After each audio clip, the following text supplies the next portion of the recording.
Next हमने जो देखना है वो नेक्स्ट जो है वो हमें देखना है कि मैग्नेटिक फील्ड में अगर एक जो वायर का अगर एक लूप रखा जाए तो उसके ऊपर टॉर्क कितना लगेगा। ठीक है, टॉर्क हमें फाइंड करना है। एक मैग्नेटिक फील्ड में अगर एक लूप रखा जाए तो उसके ऊपर कितना टॉर्क लगेगा। जैसे मान लो स्टार्टिंग में हमने ये लिया कि जो मैग्नेटिक फील्ड है वो मैग्नेटिक फील्ड इनवर्ड है इनटू द प्लेन और उसकी वैल्यू किसके बराबर है तो बी के बराबर। ये जो मैग्नेटिक फील्ड है वो कितना है बी और इनिशियली एक लूप ऐसा रखा हुआ है जिसकी लेंथ हम लोग ले लेते हैं एल के बराबर और विड्थ ले लेते हैं बी के बराबर। मान लेते हैं इस डायरेक्शन में जो इस लूप के थ्रू जो है वो करंट का फ्लो हो रहा है। ठीक है, अगर जैसे ही हम लोग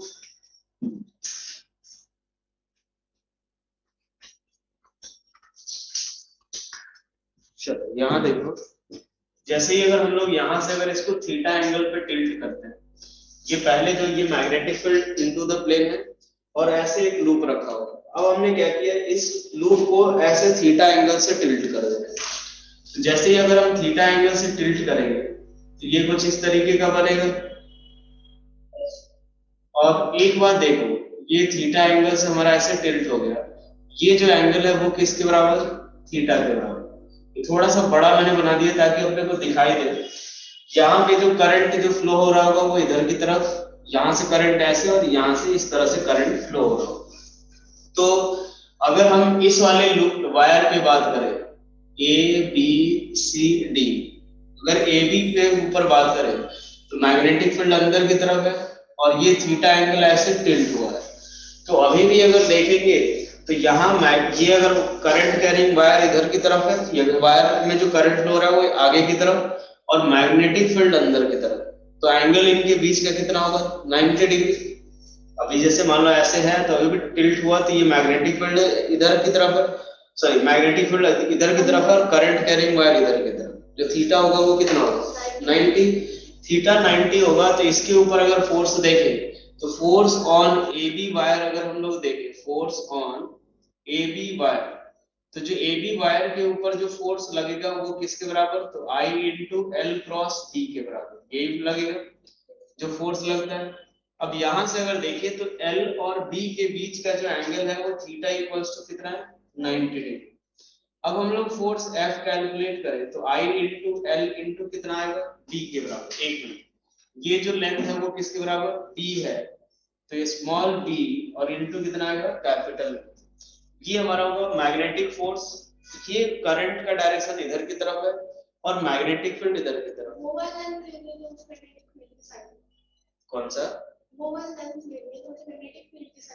मैग्नेटिक फील्ड के साइड होने का मतलब हम किसके ऊपर फोर्स निकालेंगे, अभी एक एक करके सबके ऊपर निकालेंगे। तो यहाँ से जो L की वैल्यू है आगे की तरफ है, B अंदर की तरफ, L क्रॉस B करेंगे तो ये फोर्स किधर लगेगा ऊपर के डायरेक्शन। तो यहाँ से जो फोर्स लगेगा वो इधर की तरफ F लगेगा, F और F की value I into small b into capital B होगा। वैसे ही अगर इस पे देखें तो इस वाले केस में अगर देखें नीचे की तरफ तो L इधर की तरफ है B इधर, तो ये कितना आएगा L क्रॉस B, फोर्स किधर लगेगा नीचे की तरफ। यहाँ फोर्स ऐसे लग रहा होगा, ये कुछ इस तरीके का ऐसा पड़ रहा है। ठीक है, ये अब एक बार देखो इस वाले में भी देखें तो जो L होगा वो नीचे की तरफ होगा और B जो होगा इधर की तरफ, L क्रॉस B इधर की तरफ फोर्स होगा और इस वाले पे इधर की तरफ। तो ये जो इन सब के ऊपर जो फोर्स लग रहा है ये BC और किसके ऊपर AD के ऊपर, तो ये कोई भी रोटेशन प्रोड्यूस नहीं करेगा। ये जो फोर्स होगा वो किसके बराबर जीरो होगा। वैसे तो पूरे कंप्लीट लूप पे जो फोर्स होगा वही किसके बराबर होगा जीरो के बराबर। ठीक है, लेकिन ये जो फोर्स होगा वो इसको रोटेट कराने में कोई हेल्प नहीं करेगा, यानी जो इन दोनों के कारण हमें टॉर्क नहीं मिलेगा। हमें जो टॉर्क मिलेगा तो अगर हम इस लाइन के अबाउट अगर टॉर्क कैलकुलेट करें तो ये जो होगा वो कौन सा होगा L/2। टॉर्क की वैल्यू जो होगी वो किसके बराबर torque equals to torque equals to कितना आ जाएगा R क्रॉस F। अब यहां से देखो R क्रॉस F अगर हम लोग देखते हैं तो R जो होगा वो इधर की तरफ, ये अगर थीटा एंगल से अगर हमने ये रोटेट कराया है तो तो इस लाइन के बीच और इसके बीच का एंगल कितना होगा, थीटा। ये हमारा किसके बराबर होगा, L/2 के बराबर, ये L/2 के बराबर। यहाँ पे जो टॉर्क देखेंगे तो torque on A B wire वो किसके बराबर होगा, टॉर्क इक्वल्स टू, अगर मैग्नीट्यूड लिखे तो उसकी वैल्यू किसके बराबर, तो R cross F. R cross F में अगर देखें तो ये कितना होगा L/2 और ये कितना होगा एफ, और इनके बीच का एंगल कितना है, थीटा। फाइनली ये किसके बराबर आएगा, L/2 इंटू एफ इंटू कितना आएगा, साइन थीटा के बराबर। वही अगर हम लोग इस वाले पे देखें तो आर की जो वैल्यू आएगी वो इधर की तरफ, ये एंगल भी थीटा और ये होगा फोर्स का डायरेक्शन। तो आर क्रॉस एफ देखेंगे फिर से, तो यहां से अगर टॉर्क ऑन हम लोग देखें सी डी वायर तो वो किसके बराबर है, L/2 इंटू एफ इंटू कितना, साइन थीटा के बराबर। अब इसकी वैल्यू अगर हम लोग पुट करें तो यहाँ से देखो आर क्रॉस एफ इधर की तरफ आ रहा है टॉर्क का, और यहाँ पे भी आर क्रॉस एफ करेंगे, जो आर का डायरेक्शन इधर कुछ इंक्लाइंड है तो ऐसे होगा, और एफ जो होगा नीचे, तो आर क्रॉस एफ करेंगे वो भी किधर की तरफ, इधर के डायरेक्शन। ये समझ आ रहा है डायरेक्शन। तो यहाँ से ये टॉर्क ऑन सीडी वायर किसके बराबर, L/2 into F sine theta. तो जो नेट टॉर्क हम लोग फाइंड करेंगे वो दोनों का समेशन होगा, तो वो किसके बराबर, L into F into sine theta के बराबर, L/2 प्लस L/2 L के बराबर। जो F की वैल्यू है उठा करके यहाँ से पुट करेंगे तो L into B into I into capital B into कितना, साइन थीटा के बराबर। तो I into L into B जो है, L इंटू बी किसके बराबर, A, तो I इंटू ए इंटू कितना आएगा, B into sine theta, capital B into sine theta. अब अगर एक बार देखो, जैसे मान लो हमारे पास नंबर ऑफ द लूप हो वो अगर n हो, नंबर ऑफ लूप अगर क्या हो n, तो जो नेट टॉर्क आएगा वो किसके बराबर, n into I into A into कितना, B इंटू कितना, साइन थीटा। ये n इंटू आई इंटू ए जो होता है इसको बोलते हैं मैग्नेटिक मोमेंट, इसको बोलते हैं हम लोग मैग्नेटिक मोमेंट, और इसको डिनोट करते हैं हम कैपिटल M से। m into B into sine theta जो आएगा वो किसके बराबर होगा, तो ये टाउ नेट, और अगर वेक्टर फॉर्म में लिखे तो टाउ वेक्टर को क्या लिख सकते हैं, तो m क्रॉस b के बराबर। ये अगर किसी भी लूप के लिए अगर देखें तो m क्रॉस b, जो m का जो डायरेक्शन होगा वो हम कैसे फाइंड करेंगे, जैसे मान लो ये हमारा कोई एक लूप है, इसमें करंट ऐसे फ्लो हो रहा है, तो अगर हम लोग ये जो फिंगर जो कर्व करे करंट के डायरेक्शन में, तो जो थंब होगा वो हमें m वेक्टर का डायरेक्शन देगा, ठीक है। तो m की वैल्यू यहाँ से अगर देखें तो m की वैल्यू इधर की तरफ है, अंदर की तरफ स्टार्टिंग वाले में, और इस केस में देखें तो m जो होगा वो इसके परपेंडिकुलर होगा, और जो हमेशा m का डायरेक्शन होता है वो परपेंडिकुलर टू द किसके होगा, तो जो प्लेन ऑफ द लूप है उसके इस वाले में। जैसे मान लो मैं ये बोल रहा हूँ कि जो f वेक्टर, ठीक है, जैसे एक बार देखो फोर्स का डायरेक्शन है टॉर्क का, m का डायरेक्शन, m का डायरेक्शन जब अगर देखें तो जैसे मान लो अभी जो हमारे पास लूप है वो कुछ इस तरीके का है, करंट ऐसे फ्लो हो रहा है, तो यहाँ पे हमें ऐसे राइट हैंड को अपने पास ऐसे करंट के डायरेक्शन में कर्ल कराना है फिंगर को, तो जो थंब होगा वो हमें क्या देगा, डायरेक्शन ऑफ m वेक्टर, ठीक है। बेसिकली ये m वेक्टर को हम लोग क्या लिख सकते हैं, m वेक्टर इक्वल्स टू, तो n into I into area vector, ठीक है। जो m जो होगा वो हमारा टोटल नंबर ऑफ टर्न्स, आई हमारा करंट, और a जो होगा वो एरिया ऑफ द लूप। ये हो गया हमारा कौन सा, टॉर्क के बारे में, ठीक है। ये चीज क्लियर हो गया टॉर्क के बारे में। चलो अब इसके बाद हम लोग देखते हैं कि यहाँ से कूलम्ब्स लॉ हमें देखना है, मैग्नेटिज्म का जो है उस कूलम्ब्स लॉ ऑफ मैग्नेटिज्म, ठीक है। कूलम्ब्स लॉ ऑफ मैग्नेटिज्म अगर हम लोग देखें तो इसमें यही बताते हैं, जैसे मान लो दो तरह का पोल होता है एक मैग्नेट के अंदर, एक साउथ पोल और एक दूसरा नॉर्थ पोल। जो साउथ पोल होता है वो हमारा इक्विवेलेंट होता है किसके, जो नेगेटिव चार्ज की तरह ट्रीट कर सकते हैं, और जो नॉर्थ पोल है उसको हम किसकी तरह, पॉजिटिव चार्ज की। तो ये जो नॉर्थ पोल और नॉर्थ पोल यानी क्या करते हैं, एक दूसरे को रिपेल करेंगे, साउथ साउथ भी एक दूसरे को रिपेल करेंगे और नॉर्थ साउथ एक दूसरे को अट्रैक्ट करेंगे। तो कूलम्ब ने यही बताया था कि जो दो जो पोल होंगे, तो सेम तरह के जो पोल होंगे वो क्या करते हैं, एक दूसरे के ऊपर वो रिपेल करते हैं, और अपोजिट वाले जो पोल होते हैं वो हमारे एक दूसरे को अट्रैक्ट करेंगे, ठीक है।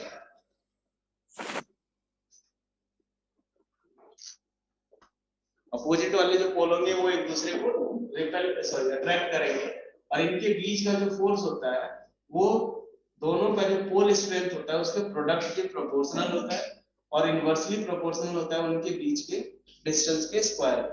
तो इसलिए यहां से अगर देखें तो प्रोपोर्शनलिटी साइन जब हटाते हैं तो mu naught by 4 pi into m1 m2 upon किसके आर स्क्वायर के बराबर। ये हमारा ये जो है, ये जो m1 m2 जो है वो क्या है, पोल स्ट्रेंथ। m1 m2 जो है वो क्या है, पोल स्ट्रेंथ। ठीक है, अगर हम इसका अगर ऐसा यूनिट अगर देखें तो ऐसा यूनिट अगर देखें तो एक तरह से ये जो m1 m2 का जो आएगा वो इसका स्क्वायर हम लोग ले सकते हैं। तो m1 जो ऐसा यूनिट आएगी वो ऐसा यूनिट किसके बराबर होगा, ऐसा यूनिट इक्वल्स टू, यहां से देखें तो f into R square into 4 pi में तो कोई यूनिट आएगा नहीं, अपॉन कितना म्यू नॉट के बराबर यही आएगा, और इसका स्क्वायर रूट भी आएगा। क्योंकि यहाँ से दोनों सेम क्वांटिटी है तो उसका स्क्वायर होगा, तो यहाँ से f into R square by mu naught करोगे तो इसकी जो यूनिट आती है वो आती है एम्पियर मीटर के बराबर। ठीक है, ये जो आएगा एम्पियर मीटर के बराबर। ठीक है, या एक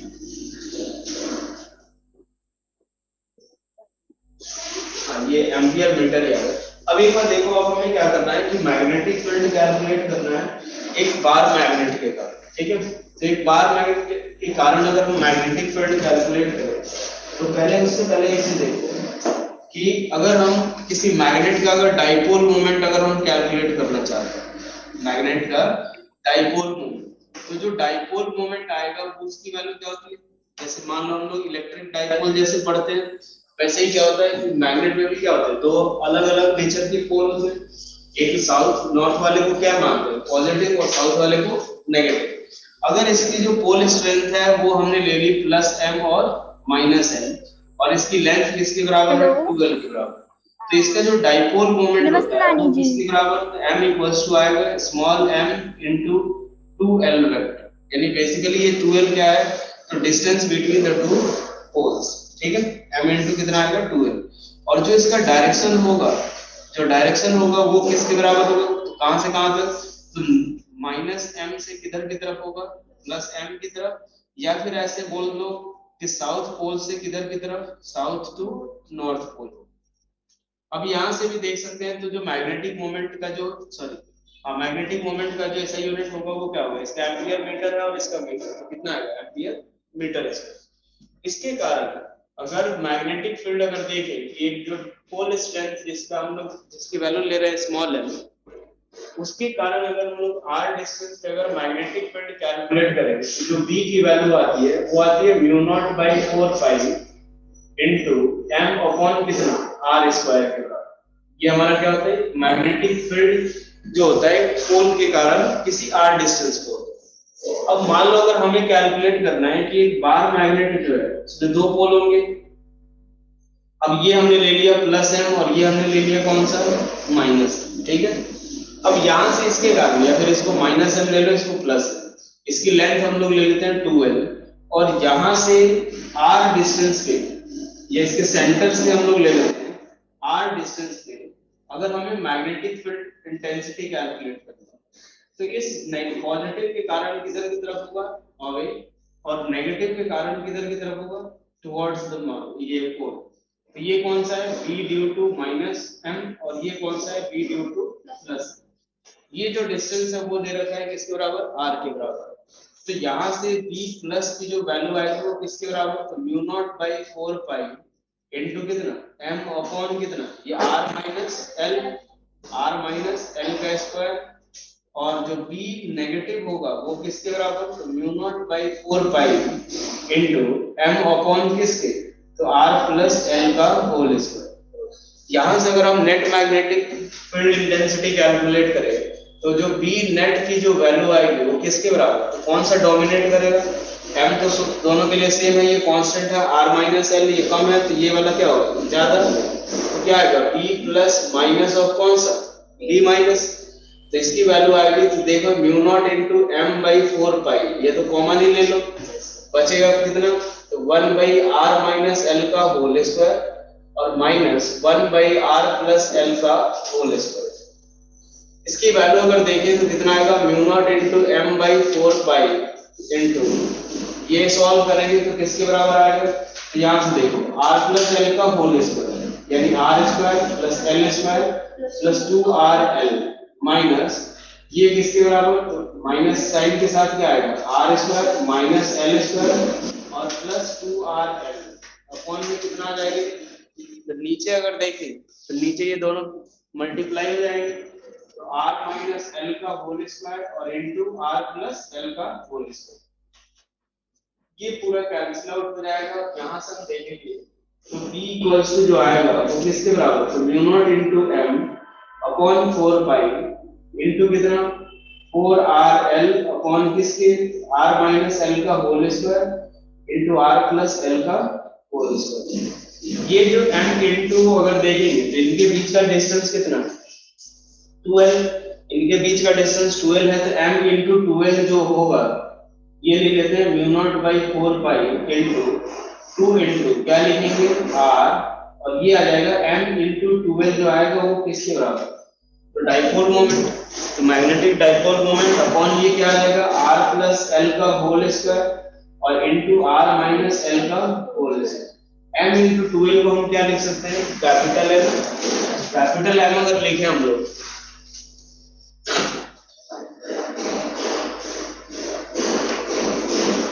तो कैपिटल M, तो जो b की वैल्यू आएगी वो किसके बराबर? तो mu naught by 4 pi into कितना है बचा है? 2r और इनटू कितना हो जाएगा? मैग्नेटिक मोमेंट अपॉन कितना?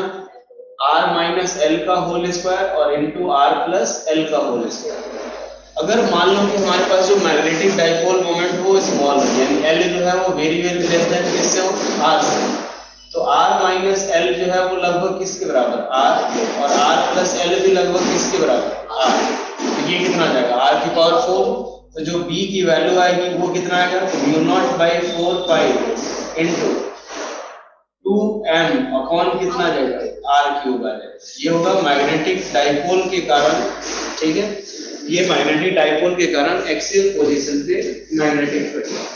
अब दूसरा इसका केस हम लोग देखते हैं कि जो मैग्नेटिक डाइपोल अगर ले रहे हैं या एक मैग्नेट के कारण, तो ये हमारा माइनस m है और ये हमने ले लिया प्लस m। यहां से अगर इक्वेटोरियल पोजीशन पे देखना, ये हमारा कौन सा हो गया? ये L हो गया और ये भी किसके बराबर? L के बराबर। इस पॉइंट पे अगर देखें तो इसके कारण टुवर्ड्स होगा और इसके कारण अगर देखें तो ये अवे होगा, ठीक है। मान लेते हैं कि ये एंगल अगर थीटा है तो यहाँ से ये b माइनस और ये कौन सा है? b plus. जो दोनों की वैल्यू, यहाँ से ये डिस्टेंस सेम है और ये डिस्टेंस भी सेम है, तो इस केस में जो b प्लस और b माइनस की वैल्यू आएगी वो भी क्या आएगी? सेम है। तो यहाँ से अगर हम बात करें तो इनका जो वर्टिकल कंपोनेंट होगा वो एक दूसरे को कैंसिल आउट करेगा, बचेगा कौन सा? Horizontal component. तो जो हॉरिजॉन्टल कंपोनेंट आएगा वो किसके बराबर होगा?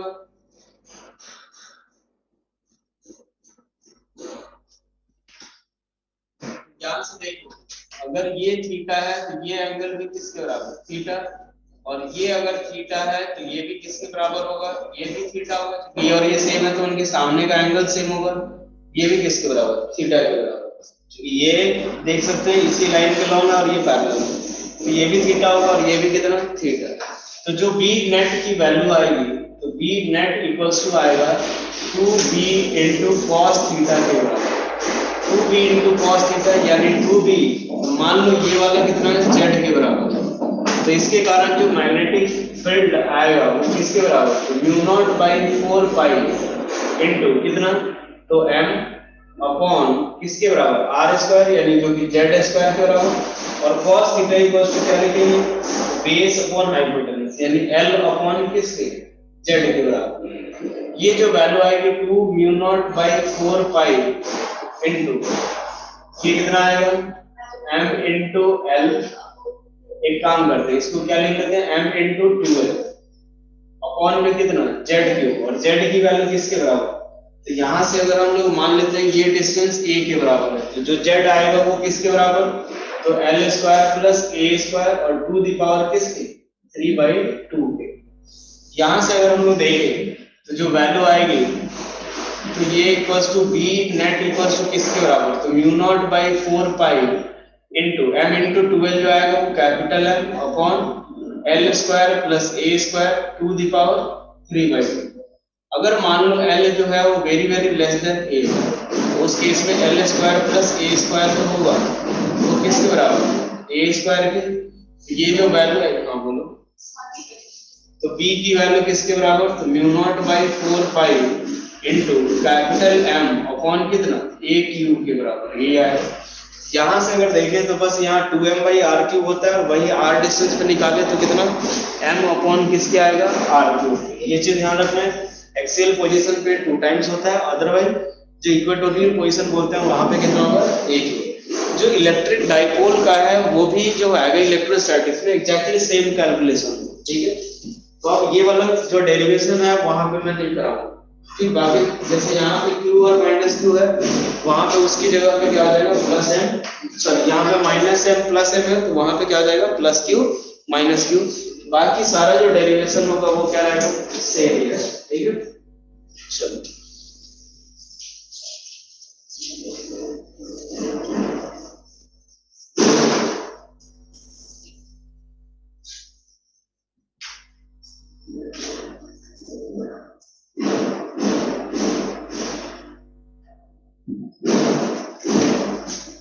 चलो इसके बाद में देखना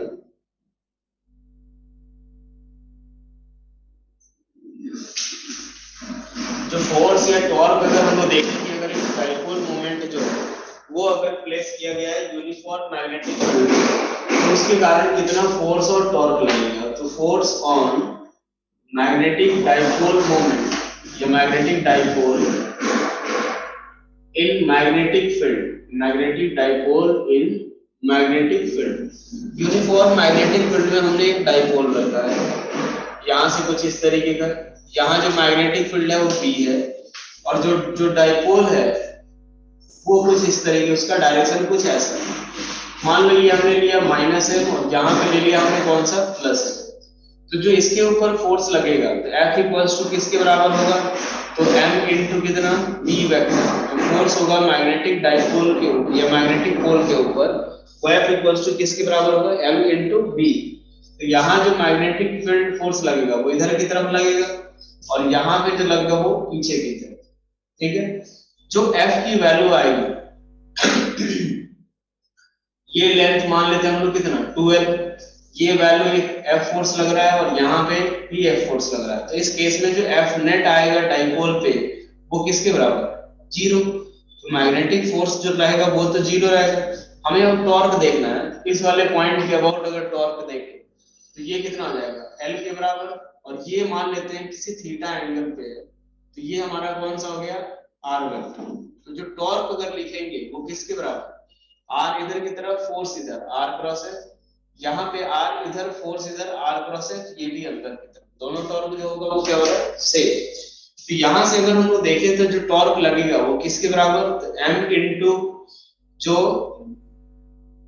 ये जो टॉर्क आएगा, टॉर्क का जो मैग्नीट्यूड होगा वो किसके बराबर R F sine theta. R की जगह पे कितना लेंगे एल और एफ की जगह पे कितना एम इंटू बी और इंटू कितना आएगा साइन थीटा, और यही कितना आएगा अपने पास यही टॉर्क इसका भी आएगा, प्लस क्या लिखेंगे R into F sine theta और बेसिकली हमें क्या करना है इंटू 2 है। तो जो ये आएगा तो 2 into L into M into B sine theta, तो ये जो m इंटू 12 आएगा 12 आया उसकी जगह पे क्या लिख देंगे कैपिटल M इंटू कितना b साइन थीटा। तो जो टॉर्क आएगा उसकी वैल्यू किसके बराबर m b साइन थीटा, और यही किसके बराबर होगा torque tau equals to vector form में लिखे तो m क्रॉस b के बराबर। अब एक बात देखो कि जब अगर थीटा की वैल्यू क्या हो, थीटा अगर 0 डिग्री, थीटा 0 डिग्री हो यानी जो मैग्नेटिक फील्ड है वो इस डायरेक्शन में है और जो डाइपोल मोमेंट जो डाइपोल रखा हुआ है उसका भी डायरेक्शन इधर की तरफ, ये माइनस m हो गया और ये प्लस है। थीटा जब 0 होगा तो टॉर्क कितना होगा 180 डिग्री। इस केस में अगर हम लोग देखें तो यहां से अगर मान लो अगर कुछ थीटा एंगल अगर ऐसे रोटेट करा है, थीटा एंगल ऐसे रोटेट करा है इधर की तरफ रोटेट कराए तो इसका टॉर्क फोर्स इधर लग के इसको ऐसे रोटेट कराएगा। अगर ऐसे रोटेट कराएगा यानी फिर से इसको ओरिजिनल पोजीशन पे लाना चाहता है या टॉर्क इक्वल्स टू कितना, टॉर्क इक्वल्स टू 0। तो ओरिजिनल पोजीशन पे लाना चाहता है तो ये जो इक्विलिब्रियम होगा वो कौन सा इक्विलिब्रियम होगा, स्टेबल इक्विलिब्रियम। कौन सा होगा, स्टेबल इक्विलिब्रियम। अगर थीटा 180 डिग्री हो, 180 डिग्री हो यानी हमारा जो डाइपोल रखा हुआ है वो कैसा, तो कुछ इस तरीके का कि जो माइनस एम है वो इधर की तरफ है, सॉरी प्लस एम इधर की तरफ और माइनस एम इधर की तरफ। तो जो डाइपोल मोमेंट है वो इधर की तरफ है और मैग्नेटिक फील्ड इधर की तरफ, तो दोनों के बीच का एंगल 180 डिग्री। यहां से अगर देखें तो इस वाले केस में देखें तो टॉर्क यहाँ भी 0 ही आएगा क्योंकि साइन 180 की तरफ 0। इस केस में अगर एक बार देखो कि अगर मैंने थोड़ा सा भी इसको डिस्प्लेस किया, थोड़ा सा डिस्प्लेस किया तो ये माइनस चार्ज माइनस एम जो होगा उस पर फोर्स इधर लग जाएगा और प्लस एम इधर। अगर मैंने ऐसे थीटा रोटेट करा है तो ये और आगे की तरफ ऐसे रोटेट कराना चाह रहे हैं तो ये जो इक्विलिब्रियम होगा वो कौन सा, अनस्टेबल इक्विलिब्रियम। ठीक है, ये इक्विलिब्रियम कैसा होगा, अनस्टेबल। और वही अगर हम लोग देखें तो थीटा इक्वल्स टू किसके बराबर 90 हो, थीटा इक्वल्स टू 90 यानी कैसा रखा हो, मैग्नेटिक फील्ड इधर की तरफ हो और जो इनके बीच का है ये मान लो स्मॉल एम और ये मान लो कैपिटल, इसके ऊपर फोर्स इधर लगेगा और इस वाले फोर्स इधर। तो जो टॉर्क लगेगा वो मैक्सिमम होगा और किसके बराबर होगा, कितना m into v के बराबर। और ये जो टॉर्क होगा वो हमारा कौन सा है, मैक्सिमम टॉर्क होगा। ठीक है, चलो इसके बाद हम लोग देखते हैं कि जो वर्क डन हम लोग अगर देखें कि जो रोटेट कराने में डाइपोल को अगर हम रोटेट कराते हैं तो उसमें वर्क डन कितना लगेगा।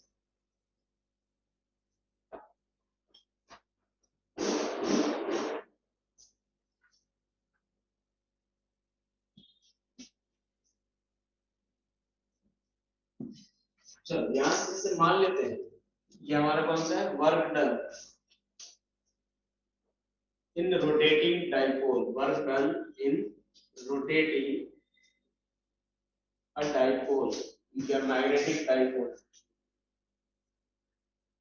Magnetic dipole. ये इलेक्ट्रिक फील्ड वाले में पूरा का पूरा सेम चीज डाइपोल वाला पार्ट आएगा। ये बिल्कुल यही कैलकुलेशन होगा तो अब वहां पे देख लेना आप लोग, बस m की जगह पे q लिखना है। यहां से हम लोग मान लेते हैं कि ये हमारा मैग्नेटिक फील्ड है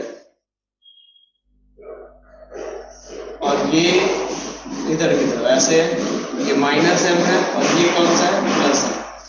अभी मान लेते हैं ये कितना एंगल पे है, थीटा एंगल पे। इस पे इधर की तरफ फोर्स लगेगा और इस पे पीछे के डायरेक्शन थीटा एंगल पे।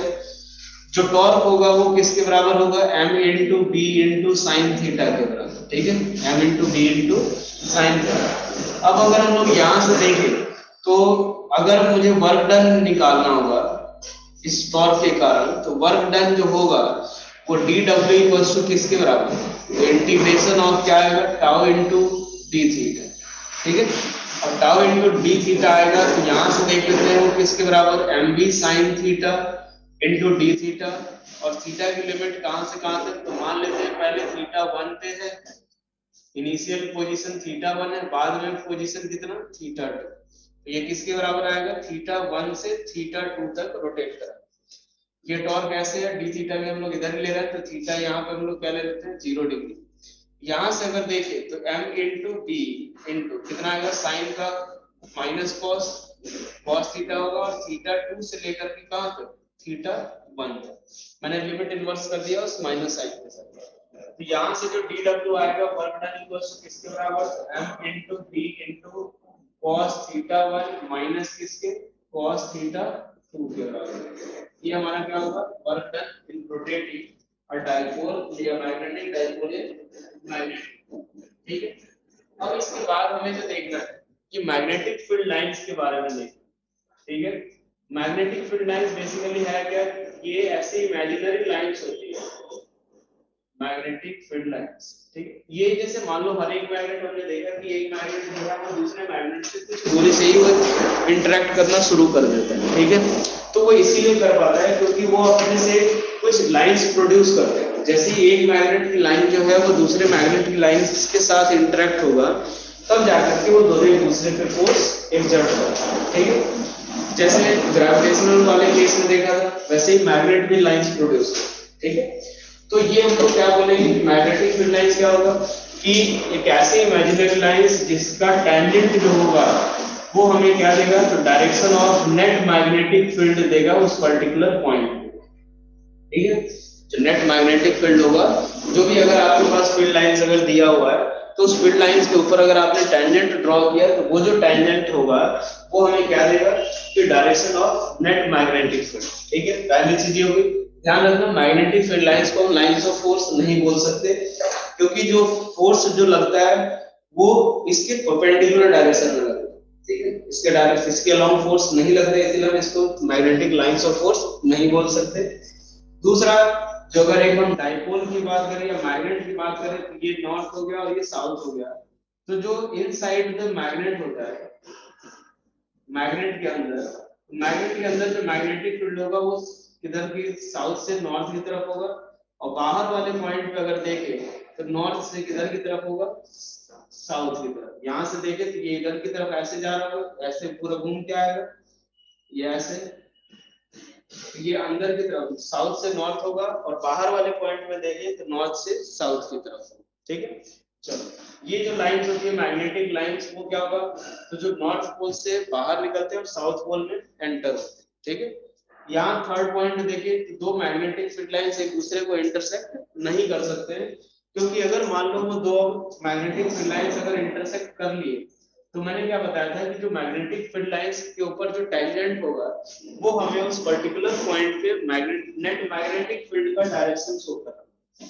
लेकिन अगर ये इंटरसेक्ट करेंगे तो यहाँ पे दो डायरेक्शन हो जाएगा, दो टेंजेंट होंगे, और दो टेंजेंट है यानी हमारा क्या होगा कि दो डायरेक्शन में हो जाएगा नेट मैग्नेटिक फील्ड, जो कि पॉसिबल नहीं है कि एक ही पॉइंट पे नेट मैग्नेटिक फील्ड दो डायरेक्शन में, इसीलिए दोनों एक दूसरे को इंटरसेक्ट नहीं कर सकते।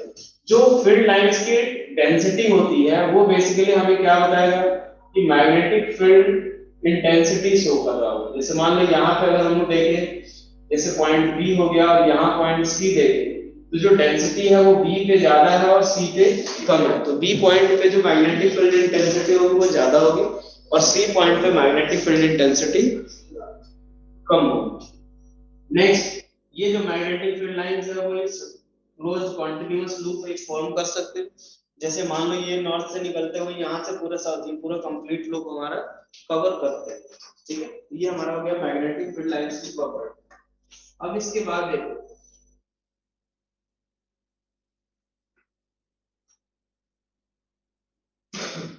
अब यहाँ से देखते हैं डाइपोल मोमेंट। अगर हमें देखना हो मैग्नेटिक डाइपोल मोमेंट, एक सर्कुलर लूप का, एक सर्कुलर लूप है जिससे कोई करंट आई फ्लो हो रहा है, और आई करंट जो फ्लो हो रहा है तो उसके कारण उसका जो मैग्नेटिक डाइपोल मोमेंट क्या होगा। मान लेते हैं कि अगर एक करंट कैरिंग वायर है, तो करंट कैरिंग वायर है, उससे ये हमने लूप लिया और यहाँ से कितना करंट फ्लो हो रहा है, आई करंट फ्लो हो रहा है, और इसका जो रेडियस है वो किसके बराबर है, कैपिटल आर के बराबर, और हम यहाँ से x डिस्टेंस पे एक मैग्नेटिक फील्ड की जो वैल्यू आती है वो किसके बराबर होता है, b equals to mu naught by 4 pi into n in mu naught n i r square upon किसके, r square plus x square to the power 3/2। ये निकलवाया था मैंने, एक सर्कुलर लूप के कारण मैग्नेटिक फील्ड। अब एक बात देखो, इस पॉइंट पे मैग्नेटिक फील्ड जो होगा वो अंदर की तरफ होगा, करंट अगर ऐसे फ्लो हो रहा है, यहां से अगर देखें तो ये इस रिजल्ट को अगर हम लोग एक minute mu naught N I by 2 into ये होता है, ठीक है, mu naught N I R square by 2 into R square plus X square to the power 3/2। एक काम करते हैं, यहाँ पे हम लोग 2 पाई से मल्टीप्लाई डिवाइड करें तो mu naught by 4 pi into 2 pi N I R square upon कितना, तो R square plus X square to the power 3/2 के बराबर, ठीक है। 2 pi into N I R square है। अब यहाँ से अगर हम लोग देखें तो पाई इंटू आर स्क्वायर जो होगा वो किसके बराबर, एरिया। तो ये अगर देखें तो mu naught by 4 pi into ये पाई इंटू आर स्क्वायर जो क्या आएगा, एरिया, तो 2 into N into I into A upon कितना, R square plus X square to the power 3/2। अगर मान लो जैसे ये हमने देखा था कि जो एक डाइपोल मोमेंट, ये डाइपोल के कारण जो एक मैग्नेटिक डाइपोल होता है, ये माइनस एम और ये प्लस एम। तो यहां से आर डिस्टेंस पे हम लोगों ने जो मैग्नेटिक फील्ड निकाला था वो किसके बराबर, तो mu naught by 4 pi into 2 into capital M upon कितना, आर क्यूब के बराबर। ये आ गया। अब एक बात देखो, तो यहां से अगर हम इन दोनों रिजल्ट को कंपेयर करें, तो मान लो अगर x जो रहे वो किसके बराबर, very very greater than r हो, तो R square plus X square to the power 3/2 जो होगा वो किसके बराबर, तो ये x क्यूब के बराबर हो जाएगा, क्योंकि r जो होगा नेगलेक्ट हो जाएगा। तो यहां से अगर हम देखें तो ये जो रिजल्ट आएगा वो किसके बराबर, तो b equals to mu naught by 4 pi into 2 into N I A upon कितना, x क्यूब के बराबर। अब यहां से अगर दोनों को कंपेयर करें तो जो m की वैल्यू आएगी वो कितना आएगी, n into I into a के बराबर। याद करो जब मैंने टॉर्क बताया था तो उस समय बताया था कि जो n into I into a है वो क्या है, मैग्नेटिक डाइपोल मोमेंट। तो यही मैग्नेटिक डाइपोल मोमेंट होता है। वेक्टर फॉर्म में लिखना चाहो तो इसी को लिख दिया था हमने, n इंटू आई इंटू कितना, ये वेक्टर। डायरेक्शन हम लोग मैग्नेटिक डाइपोल मोमेंट का निकाल सकते हैं, करंट के डायरेक्शन में हम अपना फिंगर कर्ल करें, जो थंब होगा वो हमें क्या शो करेगा, जो मैग्नेटिक डाइपोल मोमेंट का डायरेक्शन। ठीक है। अब अगर हम लोग देखें कि जो मैग्नेटिक डाइपोल मोमेंट जो हम कैलकुलेट कर रहे हैं, अगर मान लो कोई एक इलेक्ट्रॉन जो है वो रिवॉल्व कर रहा है, इलेक्ट्रॉन है, एक सर्कुलर ये लूप है जिसका रेडियस कितना r है, उसमें अगर ये रिवॉल्व कर रहा है तो एक रिजल्टेंट कुछ ना कुछ करंट फ्लो होगा इसमें, और इसकी जो फ्रीक्वेंसी है वो दे रखी है न्यू। तो यहां से हम लोग अगर इसका मैग्नेटिक डाइपोल मोमेंट निकालें तो वो किसके बराबर है, m का मैग्नीट्यूड निकाले तो कितना आएगा, तो n इंटू आई इंटू ए, जो नंबर ऑफ टर्न्स तो 1 हो गया, करंट I इक्वल टू कितना, E by T, Q by T होगा करंट, और 1 बाई टी को हम क्या लिख सकते हैं, न्यू, और इनटू कितना आ जाएगा, पाई आर स्क्वायर। अगर मान लो हमें सपोज ये दे रखा हो, टाइम पीरियड दे रखा हो, तो m इक्वल टू क्या लिखेंगे, E into E into pi R square by कितना, t के बराबर। वही अगर सपोज इसकी वेलोसिटी दी हुई हो, तो वेलोसिटी अगर दी हुई हो या स्पीड दिया हुआ हो, ये स्पीड जो है वो कितना है, v के बराबर, तो उस केस में जो टाइम पीरियड आएगा वो कितना, 2 pi into R by B के बराबर। उठा के यहाँ पुट कर दो, तो m इक्वल्स टू किसके बराबर, e into pi R square upon कितना, t, और t की जगह पे क्या लिखेंगे, 2 पाई आर बाई बी, आर से आर कैंसिल आउट हो गया। ये हमारा हो जाएगा मैग्नेटिक डाइपोल मोमेंट किसके कारण, एक करंट कैरिंग वायर के कारण। ठीक है। चलो अब यहां से देखें कि अगर एक मैग्नेटिक डाइपोल को अगर मैग्नेटिक फील्ड में अगर रखा गया है तो वो जो ऑसिलेट करेगा तो उसका टाइम पीरियड ऑफ ऑसिलेशन किसके बराबर है,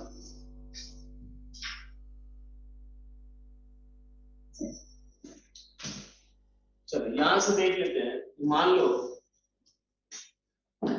एक ये हमारा मैग्नेटिक फील्ड है, और मैग्नेटिक फील्ड में सपोज ये किसी थीटा एंगल पे रखा हुआ है डाइपोल मोमेंट, ये माइनस एम है और ये प्लस है, ये थीटा। इस वाले में टॉर्क जो लगेगा वो किसके बराबर, तो tau equals to m into B into sine theta के बराबर। अब एक बात देखो कि ये जो टॉर्क है, अगर मान लो ये टॉर्क किधर की तरफ लगेगा, ये फोर्स इधर, तो टॉर्क जो रहेगा वो ऐसे रोटेट कराना चाहेगा मैग्नेटिक फील्ड का टॉर्क। तो अगर मैंने यहाँ से डी डी थीटा एंगल अगर इसको रोटेट कराया है इधर की तरफ, तो ये क्या चाहेगा, फिर से ये ओरिजिनल पोजीशन की तरफ आना चाहेगा। उस केस में अगर देखें तो जो टॉर्क आएगा ये कैसा होगा, रीस्टोरिंग टॉर्क होगा, ये इसको फिर से वापस इस वाले पोजीशन पे लाना चाहते हैं। तो यहां से अगर हम लोग देखें तो टॉर्क जो आएगा वो क्या लिख सकते हैं कि क्या डिस्प्लेसमेंट के opposite, t equals to m into B into very small angle अगर ले रहे हैं तो उसके लिए हम क्या लिखेंगे, एंगल के अपोजिट डायरेक्शन। और ये टाउ इक्वल्स टू क्या आएगा, i into alpha equals to minus of m into B into कितना, थीटा। ये स्मॉल एंगल के लिए साइन थीटा जो होगा वो थीटा के बराबर। यहाँ से अल्फा इक्वल्स टू कितना आएगा, तो minus of m into B upon कितना, i इंटू थीटा। और अगर कंपेयर करें alpha equals to minus of omega square theta से, तो जो ओमेगा स्क्वायर की वैल्यू आएगी वो किसके बराबर, m into B upon I का स्क्वायर रूट। और यहां से अगर देखें तो 2 पाई बाई टी अगर लिखे तो ये आएगा square root of m into B upon कितना, आई, यानी जो टाइम पीरियड टी आएगा वो 2 पाई स्क्वायर रूट ऑफ किसके, तो आई अपॉन कितना आएगा, एम बी के बराबर, 2 pi square root of I upon M B के बराबर। और ये जो आई होगा वो क्या होगा, मोमेंट ऑफ इनर्शिया, ये क्या होगा, मोमेंट ऑफ इनर्शिया। ये हमारा मैग्नेटिक डाइपोल मोमेंट और ये हमारा मैग्नेटिक फील्ड जिसके अंदर हमने उस डाइपोल मोमेंट को रखा हुआ, ठीक है। चलो ये वाला तो चैप्टर खत्म हो गया।